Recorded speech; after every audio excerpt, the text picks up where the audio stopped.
Everyone, good morning, सुप्रभात, सत श्री अकाल, आदाब, नमस्कार, जय हिंद, वंदे मातरम।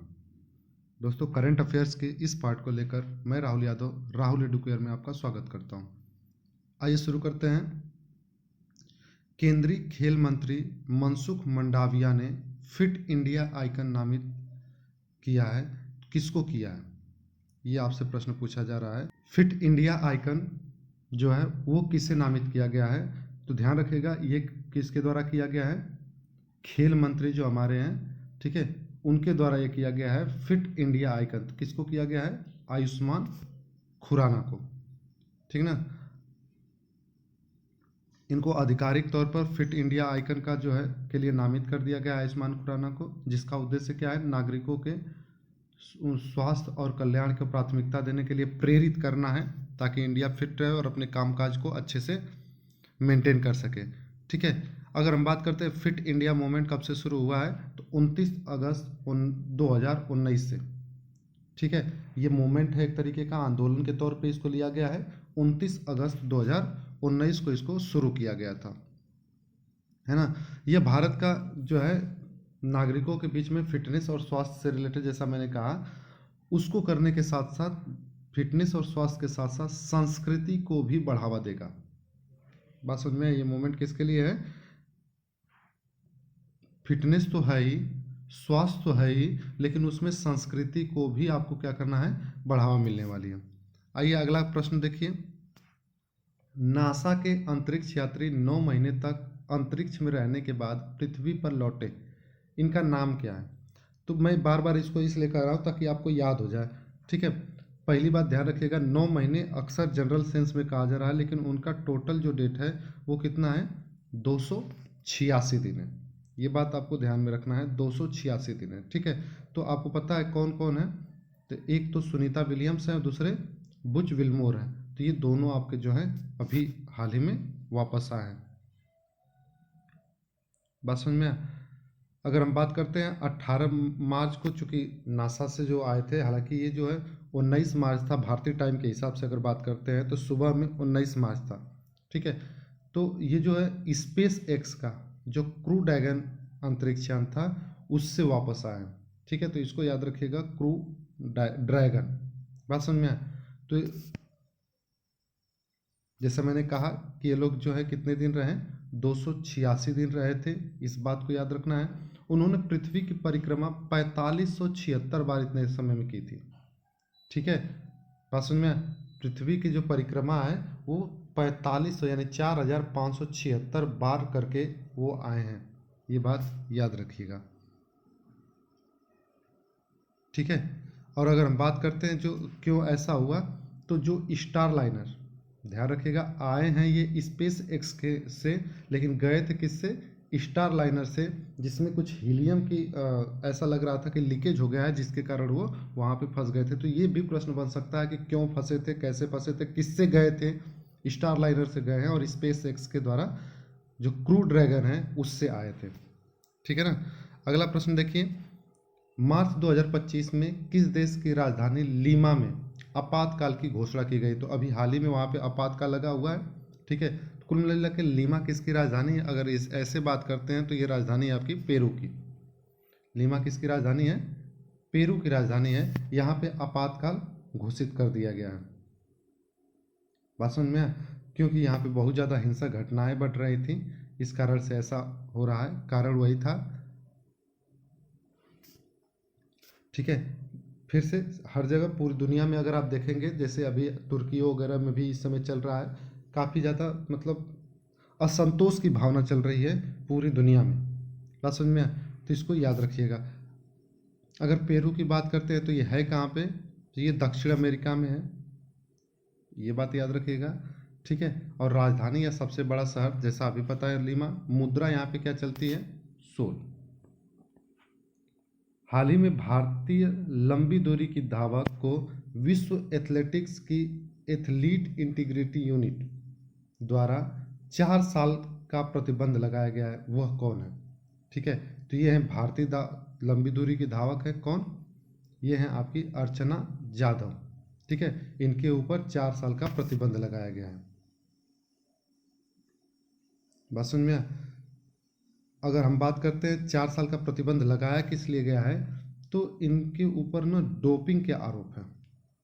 बात समझ में? डोपिंग मतलब समझते हैं ना, कोई ऐसी नशीली पदार्थ या ऐसा कोई मेडिसिन ले लेना जो कि प्रतिबंधित हो, उसको इन्होंने लिया था और इस वजह से इनको क्या किया गया है, प्रतिबंधित कर दिया गया है। अगला देखिए प्रश्न, कबड्डी विश्व कप 2025 का उद्घाटन किस देश में किया गया? तो याद रखिएगा ये कबड्डी का जो है विश्व कप है 2025 का, और ये इस बार ज़्यादा इम्पोर्टेंट है क्योंकि ये पहली बार ऐसा हो रहा है कि कबड्डी विश्व कप एशिया से बाहर कहीं पे आयोजित हो रहा है। कहाँ पे ये हो रहा है? आपका इंग्लैंड में आयोजन इसका। ठीक है, तो इसको याद रखना आपके लिए ज़्यादा ज़रूरी है। अगर हम इसके बारे में बात करते हैं इंग्लैंड की, तो राजधानी कहाँ पे है? लंदन में। ठीक है, मुद्रा पाउंड में चलती है, प्रधानमंत्री कीर स्टारमर है, और इसका जो प्रतीक है पाउंड का वो भी ध्यान रखिएगा, पूछा जाता है प्रश्न में। अगला प्रश्न देखिए, भारत को हाल ही में जारी मुक्त अभिव्यक्ति सूचकांक में कौन सा स्थान प्राप्त हुआ है? ठीक है, तो अभिव्यक्ति सूचकांक में भारत को कौन सा स्थान प्राप्त हुआ है? 24वां स्थान प्राप्त हुआ है। ठीक है, कौन जारी करता है? अमेरिका का जो है think tank the future of free speech, think tank the future of free speech ये जारी करता है। ठीक है, और फ्री स्पीच इंडेक्स, बात सुन में, फ्री स्पीच इंडेक्स में 33 देशों में सर्वे किया गया है, जिसमें भारत जो है वो 24वें नंबर पे आता है। ठीक है, नॉर्वे यहाँ पे पहले नंबर पे आता है, यानी वहाँ के नागरिकों को बोलने का अधिकार सबसे ज़्यादा है। ठीक है, उसके बाद आपका डेनमार्क आता है, ये दोनों को ध्यान रखिएगा, और भारत 24वें नंबर पे आता है, यानी यहाँ के भारत के लोगों को फ्री में बोलने का अब अधिकार धीरे धीरे क्या हो रहा है? कम होता जा रहा है। बात समझ में? तो ये चीज़ ध्यान रखिएगा। अगर कुछ और रैंकिंग की बात करते हैं तो नवाचार सूचकांक में भारत की रैंक कितनी है? नवाचार सूचकांक में भारत की रैंक आपकी पड़ेगी कितनी? 39। ठीक है, हैप्पीनेस इंडेक्स में भारत इस समय कितने पे आ चुका है? 118 पे। फिनलैंड लगातार 7 सालों से टॉप पे चल रहा है। पीस इंडेक्स में भारत जो है वो 116 पे है। ग्लोबल जेंडर, अगर जेंडर गैप रिपोर्ट की बात करते हैं तो 129 पे है। करप्शन परसेप्शन 96 नंबर पे है। लॉजिस्टिक परफॉर्मेंस की बात करते हैं तो 38 नंबर पे है। प्रेस फ्रीडम में 159 है। भूखमरी में 105 नंबर पे है। प्रथम वैश्विक प्रकृति संरक्षण सूचकांक में 176 नंबर पे है। आर्थिक स्वतंत्रता यहाँ पे भारत 84 नंबर पे है। ठीक है, यात्रा और पर्यटन विकास सूचकांक में 39 नंबर पे। नेटवर्क रेडीनेस में 49 नंबर पे। वैश्विक आतंकवाद सूचकांक में 14वें नंबर पे है भारत। ठीक है, अगला प्रश्न है, अंतर्राष्ट्रीय क्रिकेट इतिहास में डेब्यू करने वाले सबसे उम्र दराज खिलाड़ी कौन बने हैं? तो अगर हम बात करते हैं सबसे उम्र दराज खिलाड़ी, तो जैसे अगर हम बात करें वैभव सूर्यवंशी का, तो ये सबसे युवा आईपीएल में है। ठीक है, आईपीएल नीलामी में सबसे युवा खिलाड़ी हैं। अगर ये खेल लेते हैं, मान लीजिए किसी भी मैच में इनको अगर पदार्पण करने का मौका मिलता है, तो ये सबसे युवा खिलाड़ी होंगे। ठीक ना, लेकिन अगर हम बात करते हैं सबसे उम्र दराज खिलाड़ी जो अंतर्राष्ट्रीय क्रिकेट में पदार्पण किए, वो कौन है? Matthew Brownlee. ठीक है, सबसे ओल्ड खिलाड़ी हैं। इनको जो है कोस्टारिका के विरुद्ध जो है इनको बनाया गया है। ये कितने साल के हैं? ये 62 साल के हैं। ठीक है, उम्र दराज का मतलब 40, 42, 45, 48 मत समझिएगा। 62 साल 145 दिन पर इन्होंने अंतर्राष्ट्रीय क्रिकेट में जो है वो रखा है कदम। बात समझ में? तो ये बात याद रखिएगा। अगला प्रश्न देखिए, होलबर्ग पुरस्कार 2025 निम्न में से किसे प्रदान किया गया है? तो ये प्रदान किया गया किसको? गायत्री चक्रवर्ती को। किसको प्रदान किया गया है? गायत्री चक्रवर्ती। अगर सविता पुनिया की बात करते हैं तो इनको हाल ही में क्या बनाया गया है? Women hockey player of the year. ठीक है, गायत्री चक्रवर्ती कौन है? कुल मिला के इसको जो दिया जाता है वो विद्वान और सिद्धांतकार काफ़ी अच्छी हैं, और इनके सिद्धांतों को जो है काफ़ी ज़्यादा प्रोत्साहन मिलता है, और देश समाज के लिए काफ़ी ज़्यादा काम करती हैं। इस वजह से इनको ये पुरस्कार दिया गया है।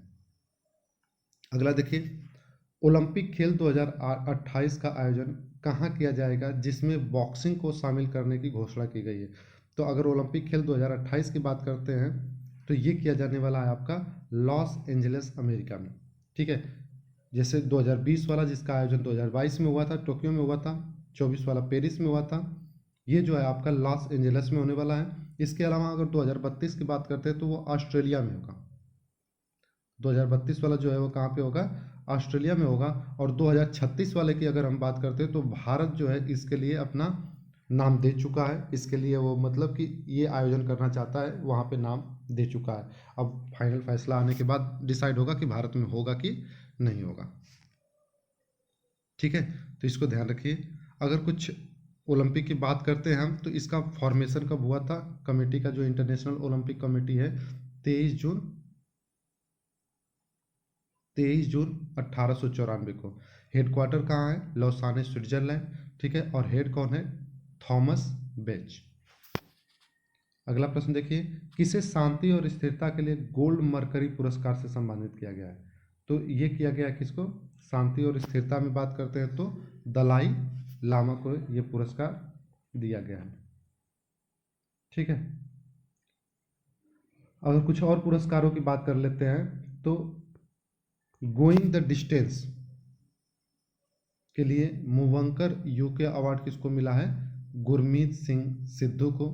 हाल ही में इंजीनियरिंग और कंप्यूटर विज्ञान के लिए TWAS पुरस्कार किसको मिला है, सुमन चक्रवर्ती को। विद्वान और सिद्धांतकार जैसा अभी हमने ऊपर देखा किसको मिला है, गायत्री चक्रवर्ती को। कौन सा पुरस्कार, होलबर्ग पुरस्कार। ठीक है, साहित्य अकादमी में अगर बात करते हैं तो हिंदी के लिए किसको मिला है, मदन सोनी को। ठीक है, मदन सोनी को हिंदी के लिए। और सैयद हैदर रजा को किसके लिए मिला है, अंग्रेजी का साहित्य पुरस्कार दिया गया है। अगला प्रश्न है, विश्व गौरैया दिवस 2025 किस तिथि को मनाया गया है। तो विश्व गौरैया दिवस कब मनाया गया, ये मनाया गया 20 मार्च को। 20 मार्च को ही ध्यान रखिएगा, वर्ल्ड हैप्पीनेस डे भी मनाया जाता है। ठीक है, तो इसमें याद रखना है आपको। कुछ महत्वपूर्ण दिवस अगर मार्च की बात करते हैं तो 1 मार्च को क्या मनाया जाता है, ये मनाया जाता है शून्य भेदभाव दिवस, विश्व नागरिक सुरक्षा दिवस, दोनों मनाया जाता है 1 मार्च को। विश्व वन्य जीव दिवस और विश्व श्रवण दिवस ये मनाया जाता है 3 मार्च को। राष्ट्रीय सुरक्षा दिवस और विश्व मोटापा दिवस ये दोनों मनाया जाता है आपके 4 मार्च को। ठीक है, 7 मार्च की अगर हम बात करते हैं तो इस दिन क्या मनाया जाता है, इस दिन मनाया जाता है जन औषधि दिवस। 8 मार्च को अंतर्राष्ट्रीय महिला दिवस। ठीक है, 10 मार्च को क्या है, CISF का स्थापना दिवस मनाया जाता है। साथ ही साथ अंतर्राष्ट्रीय महिला न्यायाधीश दिवस भी मनाया जाता है। 12 मार्च की बात करते हैं तो यहाँ पे मोदी जी गए थे चीफ गेस्ट के रूप में, इसलिए जरूरी है। मॉरिशस का राष्ट्रीय दिवस है। 13 मार्च को राष्ट्रीय किडनी दिवस 2025 में मनाया गया है। 16 मार्च को राष्ट्रीय टीकाकरण दिवस मनाया गया है। 18 मार्च को विश्व सामाजिक कार्य दिवस मनाया गया और 18 मार्च को ही वैश्विक पुनर्चक्रण दिवस मनाया गया। ठीक है, तो आज के लिए इतना ही रखते हैं। मिलते हैं नेक्स्ट वीडियो में नए प्रश्नों के साथ, कुछ अच्छे प्रश्नों के साथ। रिवीजन पे जरूर ध्यान देते रहिएगा। ठीक है, हंसते रहिए, मुस्कुराते रहिए, पढ़ाई लिखाई करते रहिएगा। Bye bye.